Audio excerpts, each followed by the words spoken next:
Hello दोस्तों, स्वागत है मेरी आज की न्यू वीडियो में। आज हम अल्ट्रा वेदर की स्टोरी को कंटिन्यू करेंगे। हम देखेंगे आखिर बादल लूसिफ के रॉय गार्ड क्या कर पाता है। अल्ट्रा वेदर की मजेदार स्टोरी को कॉल में लिखा है। आप लोग अपना सपोर्ट करें। अगर ये वीडियो आपको पसंद है, वीडियो को लाइक एंड चैनल सब्सक्राइब करना। चलिए वीडियो शुरू करते हैं। लास्ट वीडियो के एंड में हमने देखा था बादल के चेहरे पे स्माइल होती है। इसके बाद बादल उठ के पावर अप करने लगता है। उसके मसल्स बड़े होने लगते हैं। बादल बड़े कपकपा रही होती है। बादल बिल्कुल गोकू की तरह लग रहा होता है। जब गोकू पहली बार सुपर सैयन में ट्रांसफॉर्म हुआ था, हम देखे बादल की पीपल्स भी गायब हो जाती है। तुम बस रुको और देखते हो जो बेहुदा डिमन। तभी हम बादल को देखते हैं। उसकी बॉडी काफी ज्यादा बड़ी हो जाती है और उसके बाल स्पाइकी हो जाते हैं। बादल के आसपास की जमीन टूट के हवा में उड़ रही होती है। तभी बादल पावर अप करते चलाता है। हम देखते हैं ऐसा करते बादल के अंदर से उस एनर्जी का एक्सप्लोजन होता है। उसके अंदर से बहुत ही चमकदार रोशनी निकलती है। हम देखते डांडे शांति से बादल के पावर अप को देख रहा होता है।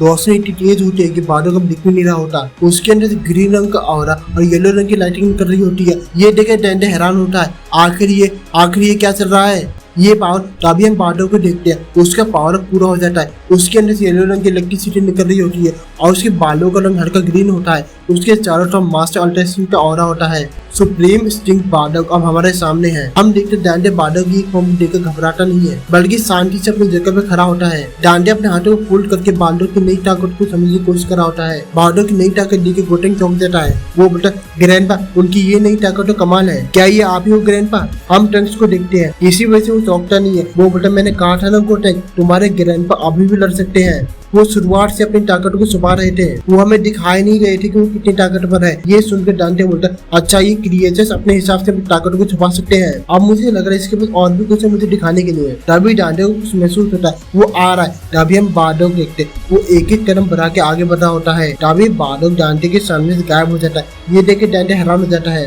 वो कहाँ गया? तभी बादल डांटे के बराबर आ जाता है और डांटे के चेहरे पर जस्ट कोनी मारता है। फाइट में पहली बार लगता है डांटे को कोई अटैक लगा है। इसके बाद डांटे साइड में जाके गिरा होता है। ये देखकर डांटे हैरान हो जाता है। क्या उसने मुझ पर अटैक किया? कैसे? तभी सुप्रीम स्टिंग बादल एक धमाके के साथ जमीन पे लैंड करता है। वो बिल्कुल शांत लग रहा होता है। हम डांटे को देखते हैं। वो अभी भी गिर रहा होता है। अब ये क्या करने वाला है? हम देखते डांटे ने क्या दिखा। हम देखते बादल ने दोनों हाथों को फैलाया होता है। वो अपने हाथों में जस्ट तरीके से एनर्जी इकट्ठा कर रहा होता है। बादल की एनर्जी इकट्ठा करने की वजह से हर तरफ धूल मिट्टी फैल रही होती है। हम देखते बादल के अटैक की वजह से डांटे हवा में काफी दूर चला जाता है। तभी बादल बहुत सारी एनर्जी बहुत डांटे की तरफ शूट करता है। बादल बहुत तेज एनर्जी फोर्स कर डांटे की तरफ शूट कर रहा होता है। तभी हम डांटे को जिसकी जब ये सारे कीबोर्ड बढ़ रहे होते हैं। डांटे को सिर्फ 1 सेकंड मिलता है इन कीबोर्ड्स को देखने का। आखिरकार ये सभी कीबोर्ड डांटे से टकरा जाती है और आसमान में बहुत बड़ा धमाका होता है। ये धमाका इतना जबरदस्त होता है कि पूरे आसमान में रोशनी छा जाती है। जैसा कि लगा था इस अटैक से डांटे को कोई फर्क नहीं पड़ता। अटैक के बाद डांटे बोला क्या बकवास है। उसे बहुत ज्यादा गुस्सा आ रहा होता है क्योंकि बादल ने अचानक से उस पर अटैक किया था। तभी डांटे चौंक जाता है। ये एक बार फिर से हो रहा है। बादल अटैक करने के लिए डांटे के नजदीक पहुंच गया होता है। डांटे बोलता है एक बार फिर से नहीं, इसकी स्पीड बहुत ज्यादा है।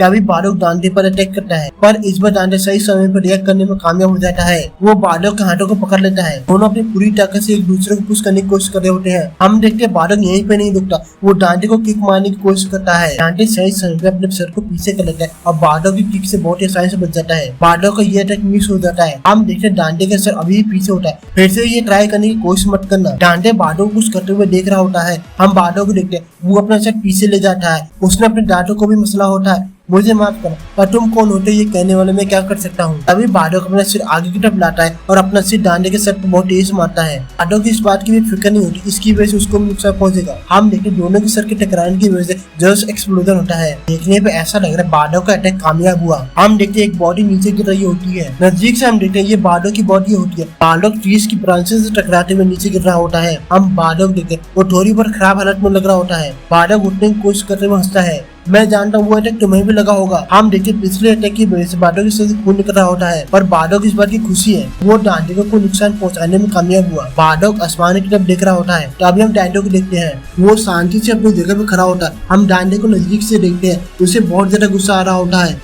तुम इस दिन को कोसोगे। हम देखते बादल के हेड पट की वजह से डांटे के आर्मर में क्रैक पड़ जाता है। इस वजह से डांटे को बहुत ज्यादा गुस्सा आ रहा होता है। वो बोलता कांग्रेचुलेशन, तुम पहले जो लॉर्ड डिस्यू के दिए गए आर्मर में क्रैक ला पाए। ऐसा 1 मिलियन ईयर्स में नहीं हुआ है। हो सकता है तुम सन गोकू से ज्यादा पावरफुल हो। तभी हम बाडो को देखते हैं, वो खड़ा होकर अपने हाथों को देख रहा होता है। वो अपने मन में बोलता है, ये शख्स काफी अजीब है, मैं इतना तो समझ गया हूँ, ये शख्स इमोर्टल नहीं है। ये बात क्लियर, इसने अपनी जरा भी ताकत का इस्तेमाल नहीं किया है, पर इस पे अटैक करने के बाद मैं इतना समझ गया हूँ, मैं इसे नुकसान पहुंचा सकता हूँ। बाडो अपने हाथ में मुट्ठी बनाता है, वो डांडे को दिख रहा होता है, मैं इस राय को खत्म करूंगा। वो डांडे से अगले राउंड के लिए तैयार हो जाता है। तभी बाडो बहुत तेज से डांडे के ऊपर अटैक करने के लिए बढ़ रहा होता है। बाडो जबरदस्त डांडे को मारने वाला होता है। वो चिल्लाता है, अब तुम्हारा वीक पॉइंट क्लियर है, मैं तुम्हारे सर को तुम्हारे धड़ से अलग कर दूंगा।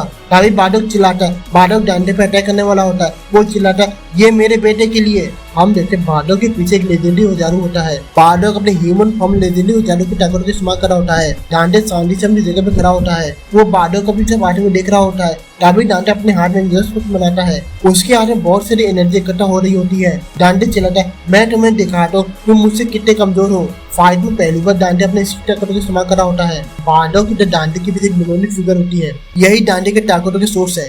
तभी दोनों के पंचेस टकराते, जिसकी वजह से बहुत बड़ा धमाका होता है। हम देखते दोनों की पंचेस अपने टारगेट में लगते हैं। दोनों की ताकत काफी हद तक बराबर होती है। हम देखते दोनों की पंचेस टकराने की वजह से धमाका और भी ज्यादा फैला होता है। ये एक्सप्लोजन इतना बड़ा होता है कि आसपास के जंगल को भी तबाह कर देता है। तभी बाडो और डांडे अलग अलग डायरेक्शन में लैंड करते हैं। दोनों जमीन में हाथ को गाड़ के खुद को रोकते हैं। हम देखते बाडो के चेहरे में स्माइल होती है, मैंने तुम्हें बहुत अच्छा मजा सिखाया, इससे मैंने साबित कर दिया हमारी ताकत बराबर है। डांडे बाडो की बातों से इरिटेट हो जाता है, बराबर तुमने यहाँ तक पहुँचने में काफी मेहनत की है, पर तुमने मेरी ताकत के सेकंड लेवल को नहीं देखा है। ये सुनकर बाडो हैरान हो जाता है, क्या सेकंड लेवल? ऑफ कोर्स तुम्हारे पास कोई दूसरी लेवल की ट्रांसफॉर्मेशन होगी। बाडो डांडे की बातों में इंटरेस्टेड लग रहा होता है। डांडे बोलता है, सेकंड लेवल का ये मतलब नहीं कि मेरे पास कोई नई ट्रांसफॉर्मेशन है, सेकंड लेवल का ये मतलब है मेरी ताकत का सेकंड परसेंट 1% की जगह। ये सुनकर बाडो बिल्कुल हैरान हो जाता है, उसे अपने कानों में विश्वास नहीं हो रहा था। तुम मजाक मत करो। अगले ही बाडो का डर साबित हो जाता है। हम देखते डांडे बिल्कुल बाडो के सामने होता है। वो बोलता है,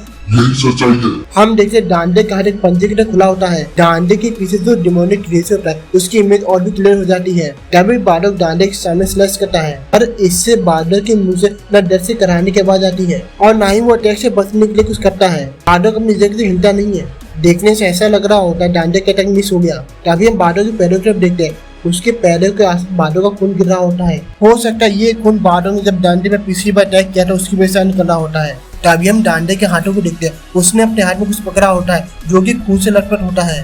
तभी डांडे अपना हाथ खोलता है, हम हैरान हो जाते हैं। डांडे के हाथ में बाडो यानी गोकू के फादर का चेहरा होता है। तभी हम बाडो को देखते हैं, हमारे सभी डर सच साबित हो जाते हैं। बाडो को चेहरा नोट दिया गया होता है, अब बस बाडो की चेहरे की हड्डी दिख रही होती है। बाडो के चेहरे से खून हटकर गिर रहा होता है। हम सब जानते सेंस रीजनरेट नहीं कर सकते, जिसका मतलब यही बाडो का अंत होता है। तभी हम गोटेंग को देखते, उसे अपने ग्रैंडफादर के ऐसी अलर्ट देकर विश्वास नहीं होता। डर के मारे गोटेंग का चेहरा नीला पड़ जाता है। इसी के साथ गोटेंग के सब्र के बांध टूट जाता है। गोटेंग जस्ट तरीके से पार करने लगता है और चिल्लाता है, ग्रैंडपा।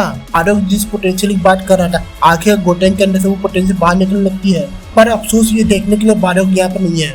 हम देखते गोटेंग की आंखों से आंसू निकलना बंद नहीं होते। गोटेंग के अंदर से रोज ऑरा निकल रहा होता है जो कि हर तरफ फैल रहा होता है। गोटेंग के अंदर से निकल रहा ऑरा आसमान तक जाता है। तभी हम गोटेंग की आंखों को देखते, उसकी आंखें येलो रंग की होती है, यानी गोटेंग अपनी गाड़ी पावर का इस्तेमाल कर रहा है। गोटेंग की पावर से ट्रंक्स को बचा रहा होता है। ट्रंक्स बोलता है, गोटेंग देखने वाली ये बात है, गोटेंग का ये पावर डांडे के सामने काम आता ही या नहीं, ये हम जाने नेक्स्ट वीडियो में। मैं आपसे मिलूंगा नेक्स्ट वीडियो में।